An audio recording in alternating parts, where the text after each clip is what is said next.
Uy, alam mo ba may mga senyales ng vaginal cancer na maaaring lumabas kahit ilang linggo bago ito lumala? At kapag binaliwala mo ang mga ito, maaaring tahimik nitong sirain ang iyong katawan ng hindi mo namamalayan. Narito ang mga babala na dapat mong bantayan. Tingnan mo kung may pamilyar sa'yo. Una, abnormal na pagdurugo sa ari. Kapag may abnormal na cells na mabilis dumami, maaaring magdulot ito ng pagdurugo kahit wala kang regla o hindi inaasahang discharge. Ikalawa, pagbabago sa pagdumi o paghihi. Maaaring makaranas ng constipation, pananakit habang umiihi o hirap umihi. Senyales na maaaring may tumor na dumidiin sa kalapit na organs. Ikatlo, pressure o pananakit sa pelvic area.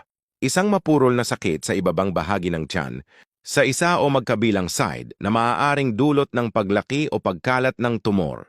Ikaapat, palagi ang pagkapagod. Kapag inuubos ng sakit ang enerhiya ng katawan, bumababa ang lakas at pakiramdam mo ay laging pagod at nanghihina. Tandaan, hindi lahat ng sintomas ay agad halata, pero kapag paulit-ulit o kakaiba na, huwag itong ipagwalang bahala.